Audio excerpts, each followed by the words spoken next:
When Peter Thiel was interviewed by Ross Douthat, it got wild. It didn't exactly go like this with Michael Spicer as the spin doctor, but you get the idea. You prefer the human race to endure, right? Yes, I do. You're hesitating. Yeah, well, Yes? Yes, I do. I don't know. I would... Talk! Say something! I would... This is a long hesitation. This is awful. You've got to say something. Say anything. Should the human race survive? Yes. Okay. Fine, move on. But oh my chuffing days. Transhumanism. No. A transvestite is someone who changes their clothes and cross-dresses, and a transsexual is someone where you change your penis into a vagina. We want more than cross-dressing or changing your sex organs. We want you to be able to change your heart and change your mind and change your whole body. Get out. Damage limitation. This conversation is utterly fascinating about our moment in history. In this video, we're going to talk about power and sex and technology and AI and nature and grace and humanity and transhumanism. And we're going to find that actually all the answers are in Genesis. Ken Ham was right. The answers are in Genesis. But who is Peter Thiel and who is Ross Douthat? Well, Peter Thiel is a tech entrepreneur and an investor. He's a venture capitalist who co-founded PayPal. He was the first outside investor in Facebook, and he has co-founded Palantir Technologies, which deals in data analysis and is used widely by the military. At Stanford University, where he studied, he met René Girard, who was a great influence on him, both philosophically and theologically, and he writes a lot about the apocalypse and Antichrist. Apocalypse is the doom that is coming, whether it's environmental collapse, whether it's nuclear catastrophe, whether it's AI catastrophe. But Peter Thiel says a lot of the ideas of catastrophe are trumpeted in our ears as an apocalypse, and then what is forwarded to us as a solution is Antichrist. And for Peter Thiel, the Antichrist is one world government. He is a libertarian. He doesn't like government. He thinks that big government is worse than the apocalypse. It is Antichrist. So that's Peter Thiel. He is an investor. He's a tech entrepreneur. He's known for being a Christian, and he's worth about $20 billion.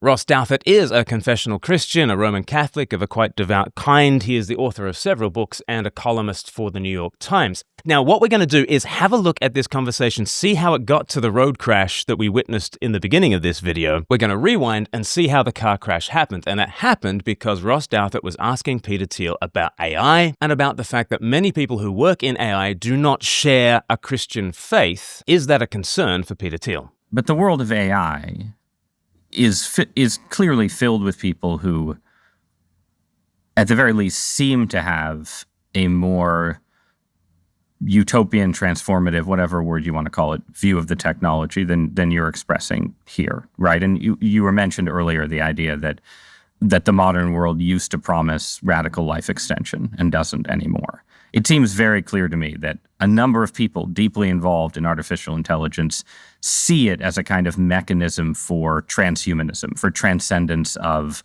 our mortal flesh. So Peter Thiel sees us as in a moment of stagnation. We are not progressing in the ways that we did do up until the sort of 1980s, 1990s. From that moment, we have been a stagnant culture, and our one hope really has been AI. And if we don't have AI, we don't have anything. So he's got this thesis about stagnation, but he also believes in a kind of a transhumanism. Transhumanism is the belief that we can evolve beyond Homo sapiens into some other kind of intelligent life form that is so much transformed from what we are capable of as Homo sapiens and transformed through science and technology. We are so much more transformed that we should not call ourselves Homo sapiens anymore. Maybe we should call ourselves Homo Deus. That's what Yuval Noah Harari says.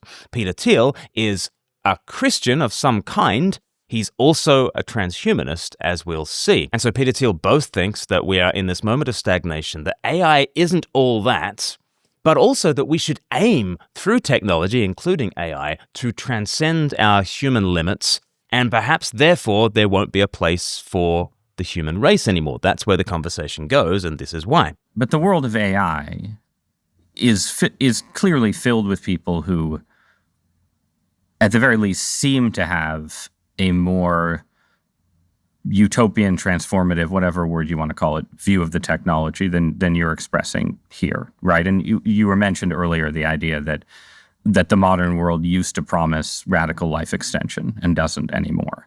It seems very clear to me that a number of people deeply involved in artificial intelligence see it as a kind of mechanism for transhumanism, for transcendence of our mortal flesh, and either some kind of creation of a successor species or some kind of merger of mind and machine. And do you think that's just all kind of irrelevant fantasy? Or do you think it's just hype? Do you think people are trying to raise money by pretending that we're going to build a machine god, right? Is it hype? Is it delusion? Is it something you worry about? I think you would prefer the human race to endure, right? Right. You're hesitating. Yeah, well, yes? I don't know. I would This is a long hesitation. This is a long hesitation. There's so many questions implicit in this. Should the human race survive?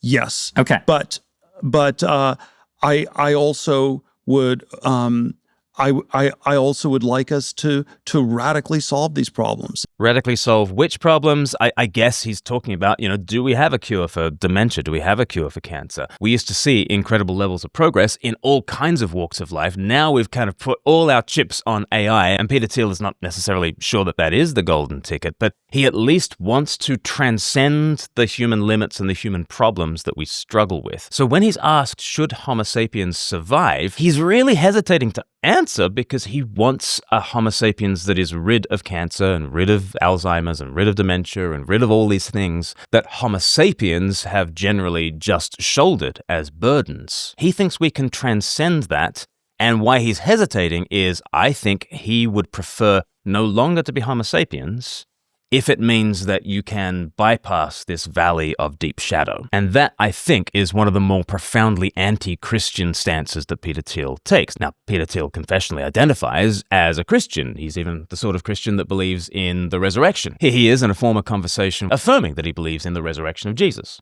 I think that, I believe in the resurrection of Christ. I think that... The bodily resurrection. The bodily resurrection of Christ. So I think that's the central miracle. And here he is in a conversation with Peter Robinson, affirming that he believes in God and that things will work out according to God's plan in the end. I think God will work it all out, no matter how bad the choices are we make. And so in some sense, in the end, God will work it out. But he's not striking any of those notes in this conversation, and that's because he really wants to solve the problems inherent in Homo sapiens. But to eliminate those problems probably means eliminating Homo sapiens. And that's the dystopian vision that Ross Douthat is sensing here and pressing into. So here is Peter Thiel's case for transhumanism. Yeah, transhumanism is this, the ideal was this radical transformation where your human natural body gets transformed into an immortal body. And there's a critique of, let's say, the trans people in a sexual context, or a transvestite is someone who changes their clothes and cross dresses. And a transsexual is someone where you change your, penis into a vagina. And we can then debate how well those surgeries work.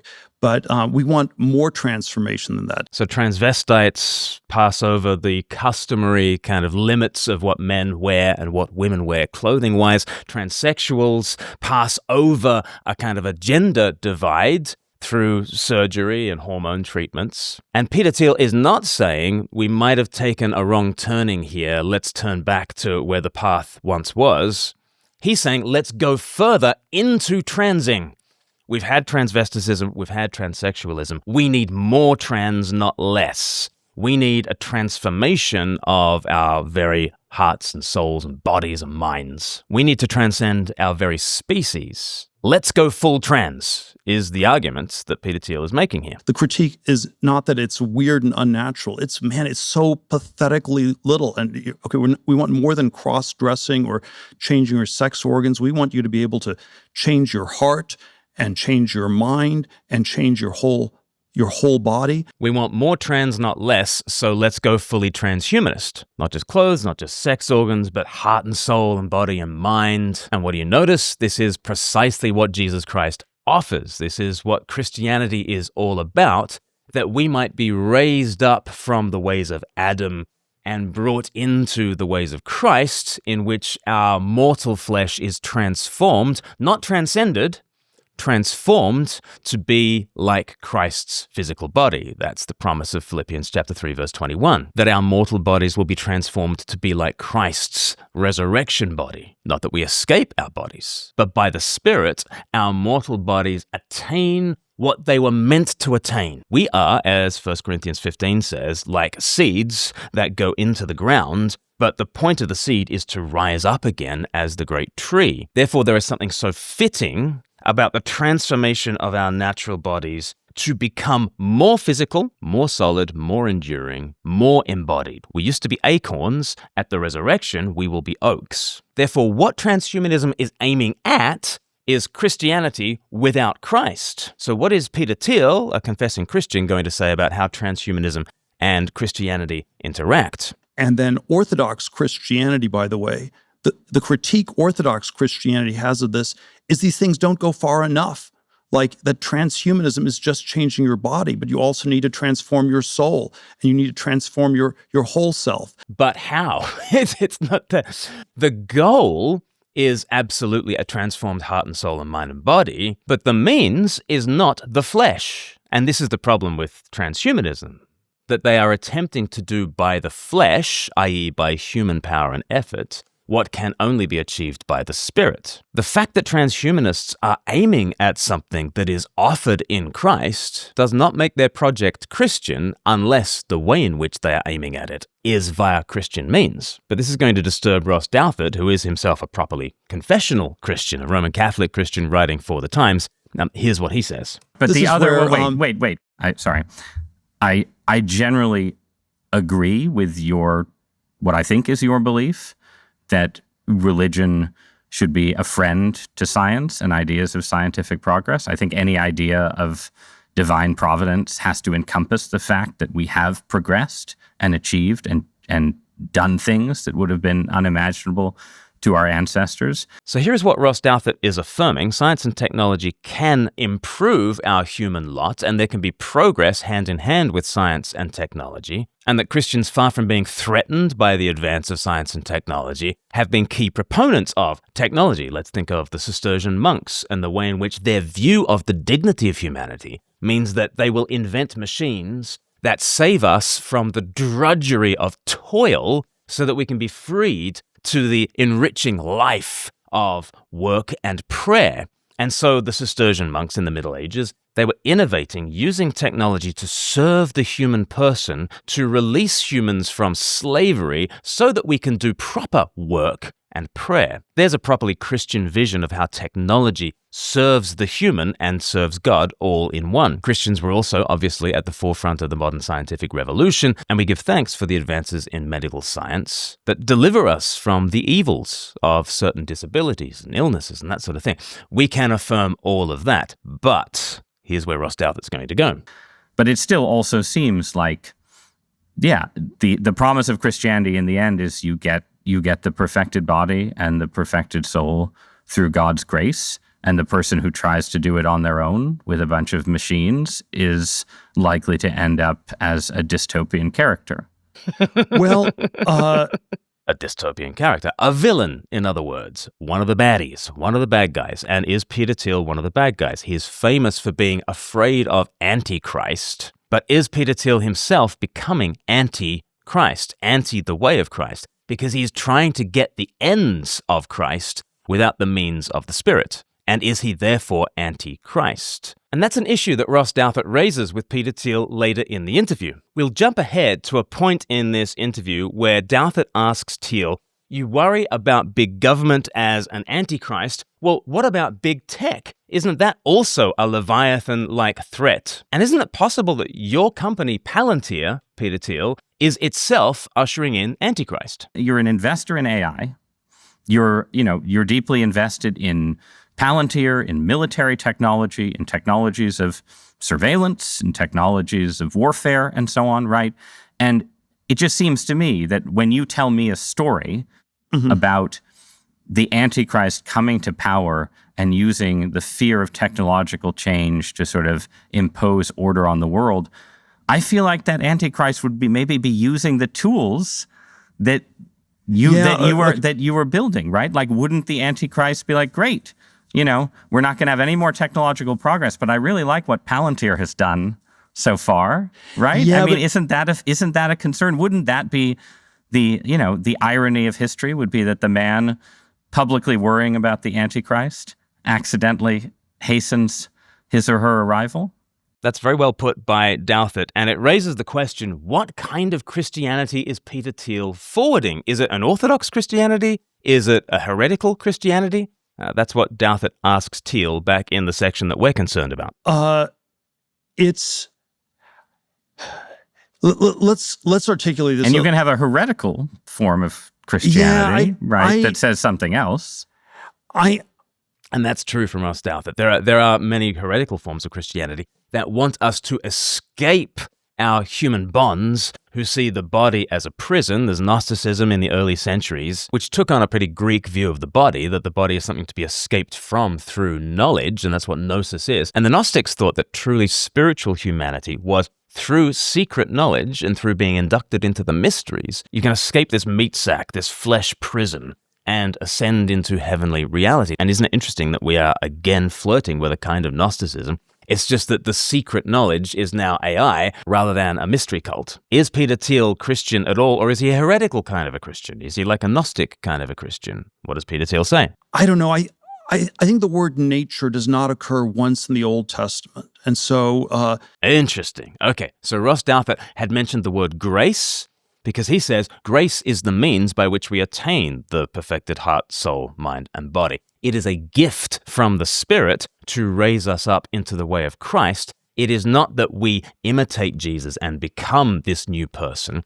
It is a gift from the Spirit that we receive by faith. It is by grace that we are raised up in this way. And so Peter Thiel now is mentioning the word nature. Now, nature and grace is the way that medieval theologians had been speaking for a millennium about the way in which heaven and earth actually relate. Nature is from below and grace comes down from beyond. And it's the kind of thing that the Bible is actually speaking about from the very beginning. Peter Thiel says, in the Old Testament, there's no such thing as the word nature. Well, there's lots of words in the Old Testament that aren't words. Things like the word religion is not found in the Old Testament either. Is the concept there? Absolutely, the concept is there. And what you do have in the Old Testament, from verse 1, you have, in the beginning, God created the heavens and the earth. There is this union of grace and nature, and taking center stage with the earth at his feet and heaven above him is Adam, man. And so really quite stunning vision. The heavens are not disorderly. There are not many godlets fighting it out, and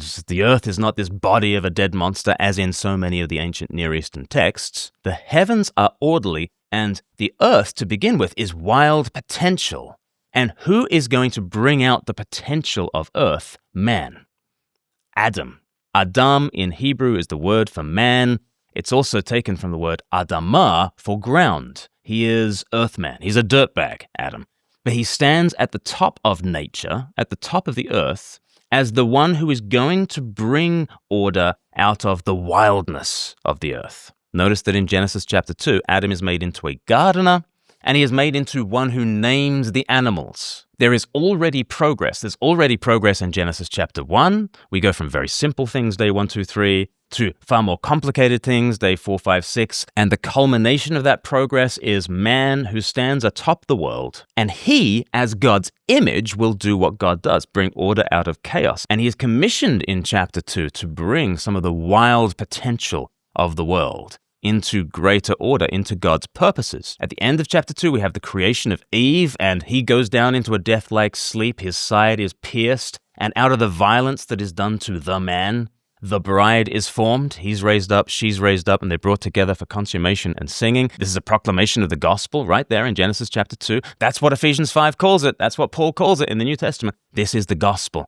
that the man, through death and through the piercing of his side, his bride is formed. They are raised up, they're brought together, and this is the consummation for which all of heaven and earth is made. There is a direction to nature, actually, but that direction is through death and resurrection, out will come something even greater than there was before, but it is still in utter continuity with what was there before. Nature is not static. in the Old Testament or the New Testament. Nature is not static in Christianity, but it is also not a free-for-all, which I think is what Peter Thiel would like. Peter Thiel would like there to be no such thing as nature, so that by grace, or really by human will and effort and technology, we can remake ourselves any which way we like, and we don't have to honor anything given in nature. Peter Thiel says there's no such thing as nature in the Old Testament, which is A, highly questionable, and B, highly convenient for him because he doesn't want there to be such a thing as a constraint on the nature of humanity, because he wants to be able to remake humanity into something else. But let's keep going with Peter. And there is a word in which, a sense in which, the way I understand, the Judeo-Christian inspiration is, it is about transcending nature. It is about overcoming things, and the closest thing you can say to nature is that people are fallen. And that's the natural thing in a Christian sense, is that you're messed up. And that's true. But, there's some ways that, with God's help, you are supposed to transcend that and overcome that. And, right. So for Peter Thiel, what we're left with in the Old Testament is that we are just fallen, and then we, through God's help, are meant to ameliorate our condition and somehow overcome some of the effects of the fall. That's not really what's going on in Genesis. Well, okay, there is progress in the Bible, but there are illegitimate ways of transcending the problems of the fall. And Genesis gives us the one way we are meant to unite heaven and earth, and 3 ways that humanity have illegitimately tried to unite heaven and earth and achieve God's ends without God. Simply trying to solve problems does not make you a Christian. There are all sorts of ways of solving problems that make those problems worse. Peter Thiel knows this. He's known for his doctrine of the Antichrist, which he thinks of as one world government. One world government is going to come in as an illegitimate solution to an apocalyptic danger that is out there. Peter Thiel is worried that if we talk so much about climate catastrophe, we talk so much about AI catastrophe, we talk so much about nuclear catastrophe, that somebody will come in and they'll say, oh no, it's terrible, something must be done. Look, this is something. And the something that will be offered as the solution to that problem will be some kind of one world government. And as a libertarian, he does not like one world government. As a libertarian, he fears that there are some solutions to the problems that end up being worse than the problems itself.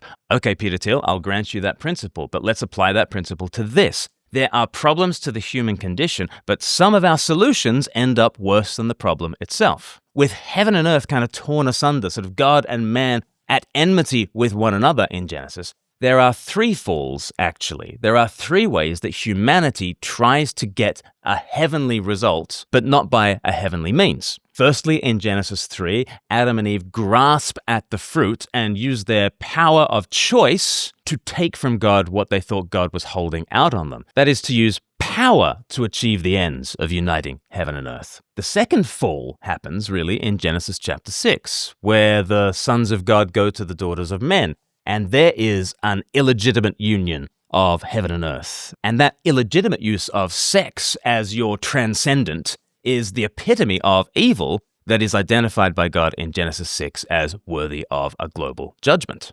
Power in Genesis 3, sex in Genesis 6, and then in Genesis 11, this technology is this false way of humans trying to unite themselves with the heavens. They will build a tower with its head in the heavens, they say in Genesis chapter 11.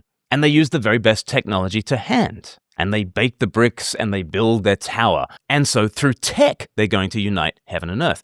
Genesis doesn't really have one fall. Lots of scholars have noticed that there are kind of 3 falls in Genesis. There is the first couple who, through their exercise of choice, power, you might say, there is that fall in Genesis 3. That use of power becomes violent in Genesis chapter 4 as Cain kills Abel, and that choice, that power, that force leads to violence. Then in Genesis 6, you've got that kind of fall, and in Genesis 11, you've got a very different kind of a fall. But what we are witnessing in Genesis is all these illegitimate unions of heaven and earth, and they use power and sex and technology in order to get to what they think would be a godly end. But it's not a godly means, and they all end up utterly scattered. Just as a little aside with AI, every time somebody says that artificial general intelligence will get to such a level that we will transcend humanity, just remember Genesis chapter 11. Just remember that humans get scattered when they get proud like that. Always happens. But remember how I said there were 3 illegitimate unions of heaven and earth in Genesis, but 1 legitimate union. What is the 1 legitimate union? It's right there in Genesis chapter 3. The seed of the woman would crush Antichrist, would crush evil, even though he himself would be struck. That's Genesis chapter 3, verse 15. As a sheer gift from heaven, the Son of God would join the human race. And that gets right to the heart of God has a nature. It is a nature of overflowing love, but we also have a nature, and it is a nature that God himself would take in the incarnation so that Jesus would shoulder our burdens as man and for man. He would be struck on the cross. He would go through that deep shadow of death, but he would pass our humanity through the furnace of affliction, through the furnace of judgment, and bring it out the other side glorified. He would bring it through perfected. Though his heel would be struck, yet he would crush evil and have the victory. There is an overcoming of all the evils and the burdens that humanity have had to shoulder since Adam. There is an overcoming of it. But the overcoming does not come from our side. It comes from God's side, who takes our side and takes our nature, not to destroy our nature, but to perfect our nature through suffering. The first Adam had a nature, and that nature was like a pencil sketch of this ruler who has dominion over the world to improve it. True. But the pencil sketch is fulfilled and was always intended to be fulfilled by the oil painting, who is Christ. He is the one who truly has dominion over the earth. But he has dominion over the earth as God and man, which means there is such a thing as nature. There is the nature of God, and there is the nature of man. And we are free to do a lot of things in this world and to solve a lot of problems in this world, but we are not free to remake God's nature, and we are not free to remake our nature. But Peter Thiel wants to throw off the shackles of nature, and he thinks that actually there is no such thing as nature, really. We've only got this unfortunate fallen state, and God says we can just improve ourselves, can't we? And if we can improve ourselves, then of course we can have crutches to help us when we break our leg, and of course we can have eyeglasses if we're short-sighted, and then of course we can use anesthetic if we want to have surgeries, right? And if we can have brain surgeries, why can't we have a Neuralink that's put into our brains? And surely these are just incremental upgradings of the human species, and surely God has nothing to say about any of this because there's no such thing as a human nature, right? And yet Peter Thiel says he believes in the resurrection of Christ. I think that is human nature. The second Adam stood on this earth, and as a human, he was a seed. In John chapter 12, Jesus says that he is going to go down into the ground and be raised up again. And he is still continuous with the seed that he was. He still bears the same scars of his crucifixion, but he passes those through the furnace of judgment and out the other side into a glorified humanity. He does not leave behind Homo sapiens. He does not leave behind his human nature. And there is forevermore a man at the right hand of the Father. Humanity has a future. Ross Douthat's question can be answered in the affirmative without hesitation. There is a future for the human race. God's. God has taken humanity to himself for all time. Woe betide anyone who wants to cast it off. And the reasons why people want to cast it off is because they don't want to go through the valley of deep shadow in order to get to the feasting joy at the end. They don't want to be a seed that dies and goes into the ground and rises again. They want to bypass that route through technology. They want Easter Sunday morning, but they don't want the scars of Golgotha that got us there, which means there is some pain, there are some burdens, there is some weakness that is not to be cast off, but is to be embraced in the way of Christ. I thank God for modern medicine and all that it helps us with, but that modern medicine is to help us be more human, and to be more human is to be more Christ-like, and therefore to embrace certain burdens on behalf of others. Let me take the course of chemotherapy to survive so that I can help my kids. That is to use technology in the way of the cross. But there is a way of using technology in the way of Babel, which means as these questions of humanity and what is a human arise, let us be more and more Christ-like. And that doesn't just mean the goal of resurrection, it also means the means, the way. And that way is the cross. And look, the final word on this must go to C.S. Lewis. He has obviously written the book on the abolition of man. Does humanity have a future? Should we want humanity to have a future? C.S. Lewis wrote The Abolition of Man 80 years ago, and he talked about, even then, our Babel-like tendencies to, through technology, try to escape Earth, try to escape nature in these Babel-like ways, and we, through science and technology, will try to transcend our limits, try to transcend nature towards some greater goal, and it would lead to the abolition of man, the abolition of humanity, says C.S. Lewis. And in a statement that is worth tattooing on the inside of our eyelids so that we never forget it, he said, "What we call man's power over nature turns out to be a power exercised by some men over other men, with nature as its instrument. There are givens to this world, the nature of God and the nature of man, and we can know these things in the God-man, who is a gift to us, to invite us into his transcendence, into his glory, into his immortality. Outside of him, you will not find greater freedom or greater life outside of his givens. Outside of Christ, you will only have power plays. You won't have man transcending nature. You will just have man using nature against other men. Beware the power plays. Beware the transhumanists. Instead, embrace Christ and embrace the way of Christ.